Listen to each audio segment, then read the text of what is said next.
fiery horse with the speed of light, a cloud of dust, and a hearty hi-yo, Silver, the Lone Ranger.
With his faithful Indian companion, Tonto, the daring and resourceful masked rider of the plains led the fight for law and order in the early western United States.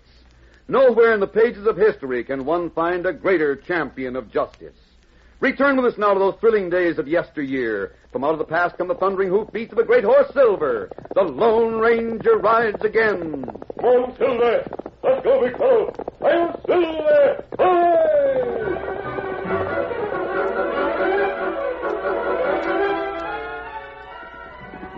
As Dan Reed, the nephew of the Lone Ranger, rode into the town of Shady Bend, he saw a boy a couple of years older than himself engaged in a fight with half a dozen others. So, who baked the hobo? We don't want your time around here. This town's not big enough for you. You're no better than your father. Why don't you move out? Dan Reed instinctively took the side of the underdog. When he saw the odds against Jim Hawkins, he leaped to the ground. I'll help you. Dan charged into the group with his hard fist swinging. Hey, what's the idea? Where did you come? Dan had been taught the art of self-defense by the Lone Ranger. He knew how to duck and dodge, how to parry a blow, and how to hit effectively. He and Jim Hawkins fought gamely until their opponents withdrew. We'll get to the next time. Remember what we told you. You clear out of town, Jim Hawkins, and tell your mom what we said. We're not going to clear out. We're going to stay here. We got as much right to live here as you have. Never mind. Don't pay any attention to him. Golly, fella. I don't know why you mixed into my fight, but I'm sure obliged to you. Oh, that's all right. Oh, my name's Dan Reed. Yeah. I guess you heard him call me Jim Hawkins. Yeah. I guess you heard a lot of other things they said.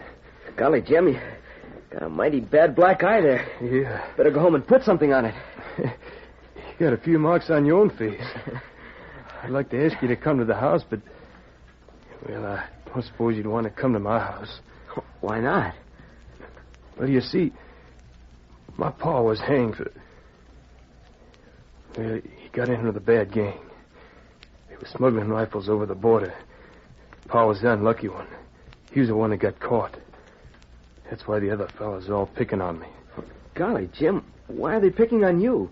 You didn't do anything wrong. I know. Well, that's not fair. I wouldn't care for myself, but... Golly, it's tough on Ma. A lot of the grown-ups treat her just about the same way you saw those fellas piling on me. I don't mean they beat her up or anything like that, but... Well, grown-ups have a way of hurting each other a lot more than getting pushed in the face. Do you suppose I could wash up a little bit at your place? Oh, sure. Oh, golly, it's right over here. That is, if you want to. Thanks. I'd like to have you know my mother. And say, maybe she's got some gingerbread. I bet she'll make some fresh when she hears what you did to help me. It sounds mighty good to me. Let's get going. Sure. Wait till I get my horse. Here, Victor. Gosh, I didn't think you'd want to come to the house that was built by a gun runner. How'd your father get mixed up in that kind of a deal, Jim? Oh, I don't know. I can remember when he wasn't in with the gang. That was before Mom got sick. She had to have an operation, and it took just about every cent the Dad could raise. He used up his savings, and he borrowed some money on the house. Is your mother all right now? Oh, yeah. She's all right. Except for being so unhappy all the time. Dad wanted to give her lots of nice things. That's why he turned to gun running. He wanted the cash from Mom. He couldn't have been as bad as the rest of the gang. Oh, he wasn't. He was a swell dad before he went away. After he got to gun running, we didn't see much of him. Oh, but golly, wait till you meet Mom. You'll like her. It was a little later the same day when Dan returned to the woodland camp where the Lone Ranger and Tonto had been waiting for him. He explained his delay and accounted for the bruises on his face by telling of the incident with Jim Hawkins. Dan, I wondered if you'd learn anything about Jim. You know him? No, but I feel rather responsible for him. His mother, too. See, I supplied some of the information that led to the capture and hanging of Jim's father. Oh, gee. Hawkins wasn't a vicious man, but he traveled with a bad gang. What about the rest of the gang? They haven't been captured yet. Do you know who they are? Yes. Golly, it doesn't seem fair that Jim and his mother have to be made to suffer. It isn't fair, Dan. While Jim was washing up, his mother told me how hard he's tried to face things. None of the fellas want anything to do with him. He can't get a job or anything else. What Jim plan to do, Dan? He wants to leave Shady Bend. After what happened today, I guess he's going to. He is? Yes. When I left, he was planning to clear out first thing in the morning. He's going to try to set up a new home somewhere else where he isn't known, then send for his mother. That's a big undertaking for a boy Jim's age. He's only a few years older than you are, Dan. I wish there was some way we could help him. Perhaps there is. Say, What's the matter, Dan? now I understand. You didn't need the supplies you sent me to town for. No. You wanted to know how Jim Hawkins was making out, and you thought I'd bring back word of him. You brought back word, all right. And fetched back plenty bruise on face, too. What are you going to do about Jim? I'm going to call on him tonight.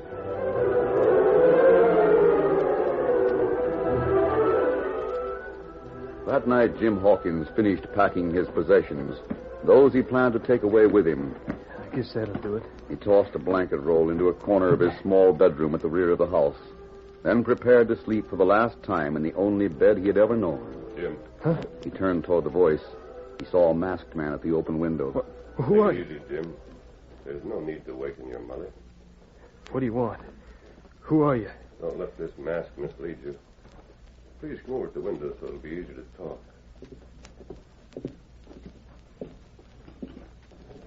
You're one of the pack of crooks that's traveled with my dad. I'm not.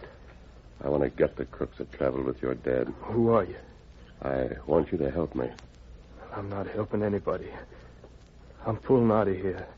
And as for you and that mask... Jim, I knew your father quite well. He was a pretty good man until he met Tom Martin. My father was a smuggler. He was a crook. I know. He wouldn't have been if Martin and the rest of his gang hadn't told your father how to make lots of easy money to give you and your mother a better home. You owe it to your father to help make Martin and his pals pay. What can I do? You can do a lot. Will you listen to me? Yeah. Yeah, I'll listen. Go ahead and talk.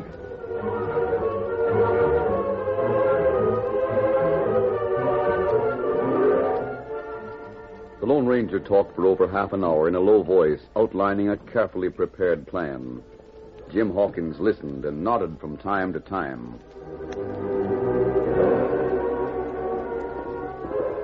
Come on, get along there. Get up. Bart Jenkins rode hard away from the town of Shady Bend. It was several days after Jim Hawkins had said goodbye to his mother and started out alone. Several days after the midnight meeting between the Lone Ranger and Jim Hawkins. Bart Jenkins had news for the other members of the gang and their leader, Tom Martin. Ho, ho, ho. What's the matter with you, Jenkins? Don't you know better than to push a horse like that? Wait till you hear, Martin. Just wait till you hear what I got to tell you. I'm all ears. Go on, start talking. What's up, Jenkins? Talk like you had a plenty of news. You'll agree I have. While I was in Shady Bend, I found out a few things about Hawkins' boy. Jim? Same. You know, he's been having a rough time of it since the law caught up with his father. You didn't leather that horse to bring that news? No, give me a chance, Tom. Let me talk. Go on. Now, here's something that I didn't know, and I'll bet you didn't know it either. Hawkins held out on us. Held out? Yeah. Didn't pay us all that we had come from those rifle deals. Aye, that ornery double-crosser. That thieving polecat? You sure of that, Jenkins? You heard what I said. There's a lot of cash stashed away, and Jim Hawkins is riding out to get it. That's our cash. Sheriff, it's mine. I aim to have it. Me too. No, wait. Hold on, boys. You got to hear the rest. Jim is teamed up with a couple of other critters. One of them's a redskin, the other's an outhoot. Who? I don't know who, but he's masked. Jim must have made some kind of a deal with the two of them. A redskin and an outhoot. Who in thunder are they that they should split that cash? It belongs to us. That's just the point, Sam. It does belong to us. Now, we going to get it, or do we sit back and wait until we can run some more rifles over the border? Me, I don't like waiting. Same goes for me. I want what's coming to me. All right. What about it, Tom? How'd you get the facts, Jenkins? Well, Jim got to bragging. Yeah. You know, the other fellas around town have been kind of looking down their noses at him ever since his father got hung. I know that. Well, Jim finally got all he could take. He got so mad he didn't care what he was saying. And he told how he was heading out and how he'd come back in a few days with his saddlebags full of cash. I see. Okay. Well, after that, I kept an eye on the kid. Saw him talking to this redskin, the critter with a mask on his face. They're starting north toward Pleasantville. How long ago did they start? If we get going right away, we can head them off. What about it, Tom? Let's get going, eh, Martin? Shut up. Let me think this over. I always figured we should have made more money out of those deals. Me, too. But I never would have suspicioned that Hawkins would hold out on us. That's what I don't savvy. That don't sound like Hawkins. He always acted pretty square. He took his medicine without squealing on the rest of us. That don't sound like he'd hold out. Well, now, you jugheads don't doubt what I told you, do you? It's not that, Jenkins. Well, all right, It won't do any harm to investigate. That's how I feel. You say there's three of them? That's right. Jim, a redskin, and a masked man. There's four of us. Get your horses, boys. Now you're talking. That's it. We'll corral those three and bring them back here to the shack where we can ask them plenty of questions. We'll be sure to get straight answers. I'm all set to go. I'm cinched up. You ready, Tom? Just a second. There. Now hit the saddle, boys, and follow me. Steady, boy. Get up. Get up.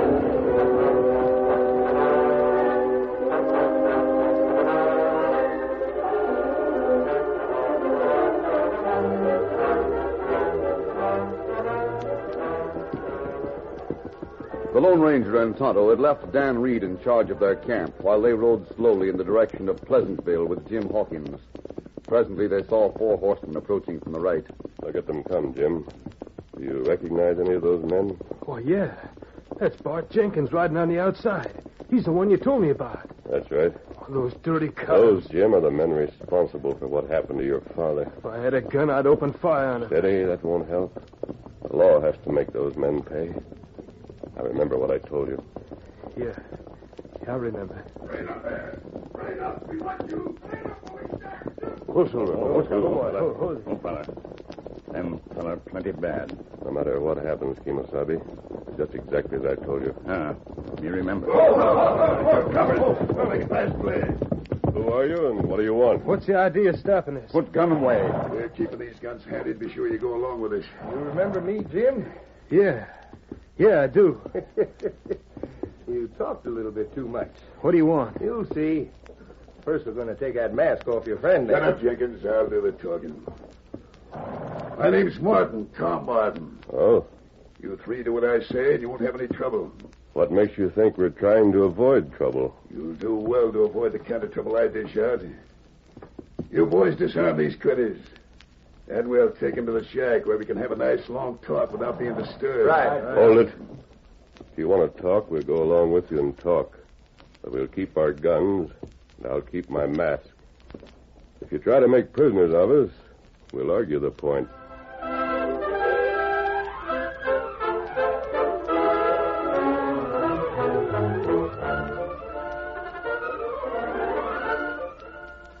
The curtain falls on the first act of our Lone Ranger story.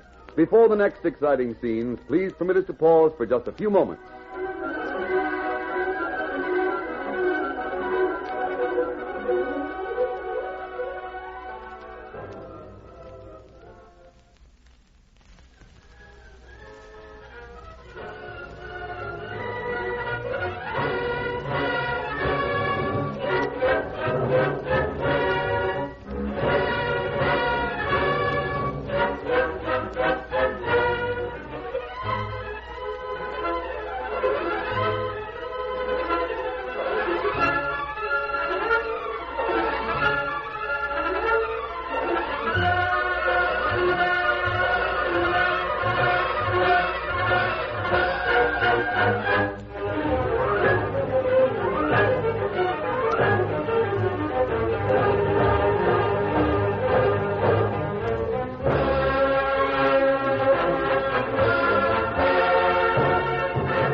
Now to continue our story. When Tom Martin and his 3 henchmen intercepted the Lone Ranger and Jim Hawkins with Tonto, he decided that it would be wiser to permit the Lone Ranger to keep his mask and guns than to have a showdown. It was half an hour later in Tom Martin's shack. You stay outside and keep an eye on things. Let me know if anyone comes this way. All right, Martin. Now we'll have a talk. You said that when you and your pals stopped us out on the trail. I think I know what you want to talk about, Martin. But before we get down to business, we better send the boy into the next room. Hey, now, hold on. Quiet, Jim. Is there any reason why the kid can't hear what we're going to say? If you want to talk, you do as I say. You want me to take him into the other room, boss? Take him out the front door there. Joe can watch him while he's watching the horses. Come on, kid. Well, I want to stay here. Do as you're told while we talk to the masked man and the Indian. Joe, keep an eye on the button. Right. It's about time we got down to business. We're going to. Now, Master, I've let you keep your mask and guns and sent the boy away. Is there anything else you want? Now we'll talk about what you want. Looks to me, Martin, as if we're after the same thing. How do you know? Bart Jenkins gave it away when he laughed at Jim. Told him he talked too much. You intercepted us because you knew where we were going. Jim's old man was in my gang. He held out on us. Kept a lot of cash that he should have split up. You're sure of that, huh? Sure enough. You were going after that cash, weren't you? I doubt if I could have gotten it without help. Now, if you men want to throw in with us, I'm open to a proposition. What makes you think we've got to throw in with you? You can't get the cash otherwise. You don't know where to look for it. I've got an idea we could persuade that kid to talk. You can't make him tell you what he doesn't know. He can't tell you where to go for the cash his father put away. Who can? Jim Hawkins has to be taken to a certain individual. One man. When that man sees Jim, he'll help me get what I want. Jim doesn't know who he is, so you've got me to deal with. Ah, you know, huh? Yes. We might be able to persuade you to tell what you know. Don't try it. There's 3 of us in this room against you and the redskin. All of you go for guns at the same time, you might get Tonto and me. But we'll shoot before we go down. You can be sure of that. He's talking sense, Tom. It'll be a lot better to deal with him on a partnership basis. Yeah, maybe you're right. You said something about needing a little help. You men could probably give it to me. All right. Where will we find this man that knows so much about Jim Hawkins' father and the cash he put away? I'm not telling. We'll all go there together. Does the kid have to go along? We'll get more information with Jim there. How long will it take us to reach him? Oh, if we start right away, we can be there by sunset. Well, then what are we waiting for? We're not waiting. We'll start right away.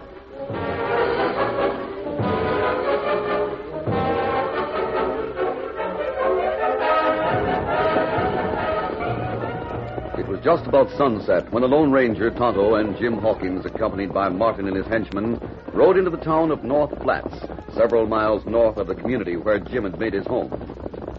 They reined up and dismounted in front of the general store. So this is the place, huh? Yes. I'll go into the store with Jim. Come on, Jim. Yes. Hey, why can't we all go? You think the storekeeper will talk in front of you and Martin and his pals? To know who you are. What's wrong with that? You'll know that Jim won't get a cent of what his father put away. What about that mask you're wearing? Will he talk in front of you? He'll talk. Well, what are we here for? Yeah. You said you needed us to help you. What did you mean by that? We're stopping here only for information. You 4 will have plenty to do after we get it. All right. We'll wait here. Good, boss. But get this straight, mister. Yes? There's to be no double crossing. We'll be watching through the doorway. Come on, Jim. You stay here, Redskin. Me stay. There they go, into the store. Hi there, Jim. This is sure a surprise seeing you here. Masked.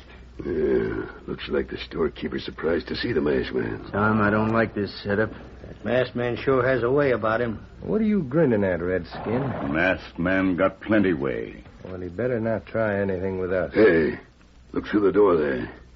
The masked man's got the storekeeper in the back of the store. I wish there was more light in there so as we could see better. Hey, the masked man's holding a gun. And he's talking low.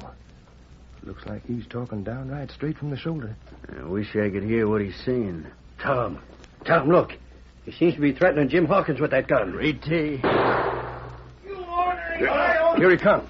Where you gun crazy fool? Why'd you shoot? Get going. We've got to get out of here in a hurry. Boy. I'm ready. The kid started telling all he knew. That double-crossing little coyote. All right, get going. Get him! Stop those folks!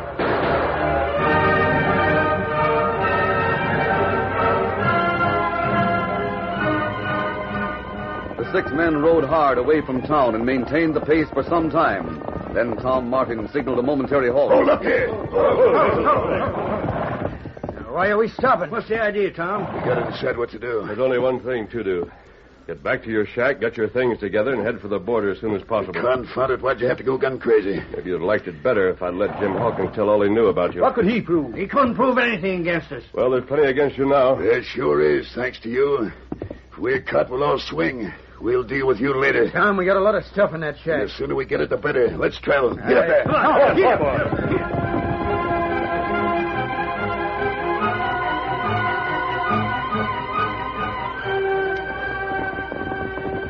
Tom Martin and his henchmen kept a sharp watch on the Lone Ranger and Tonto during the fast ride to the shack.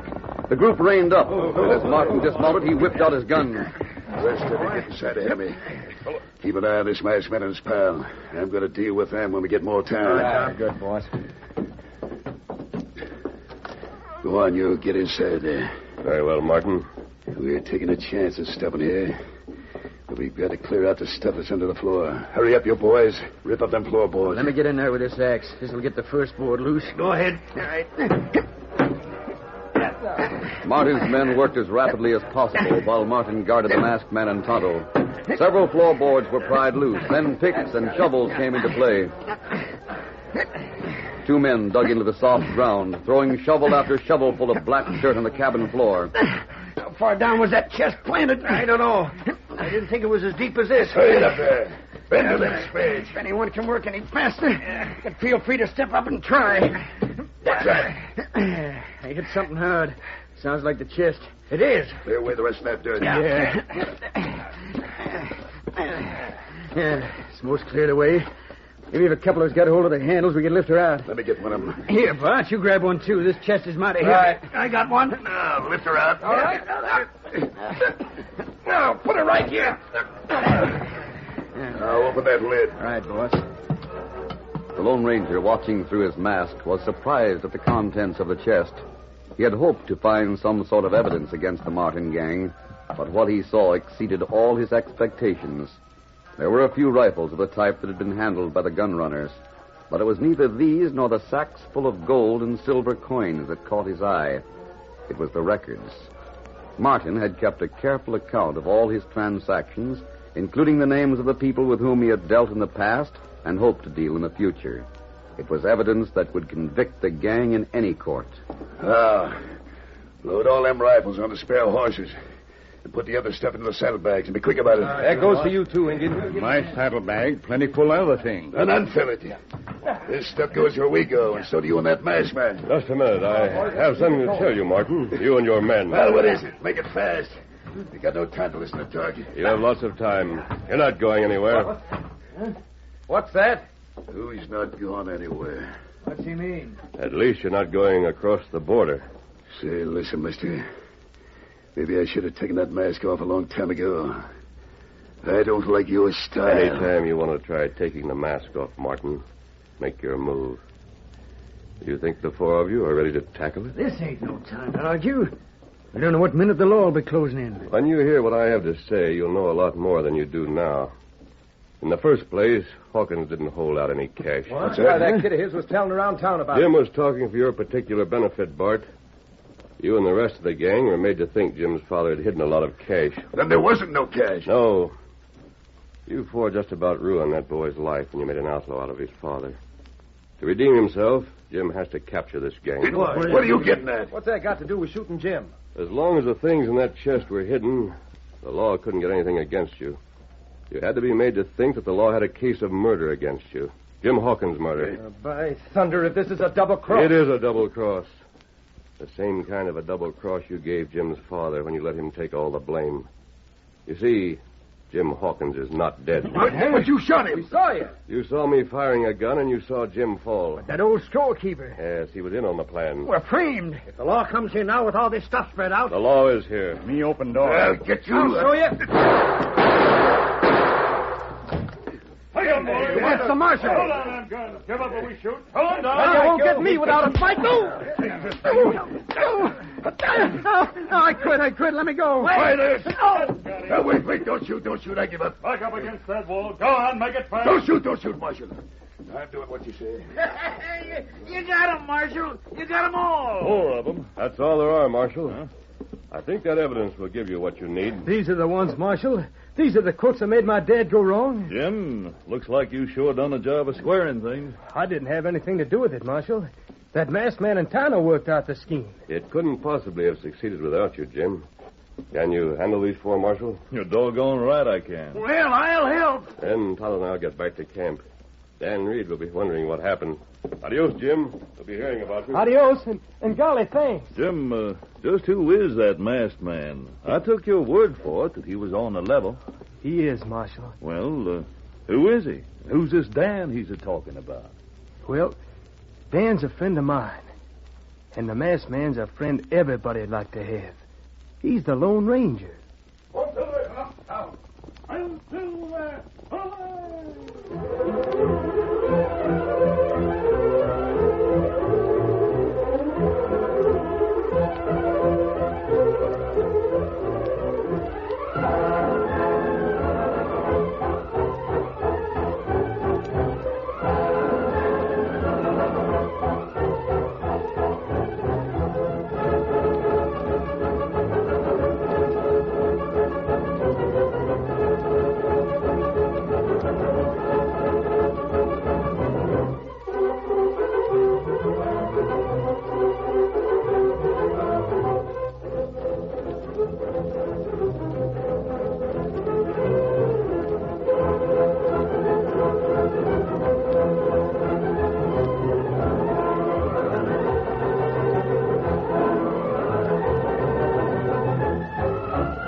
You've been listening to the OTR Gold Network. Find more classic radio at otrgold.com.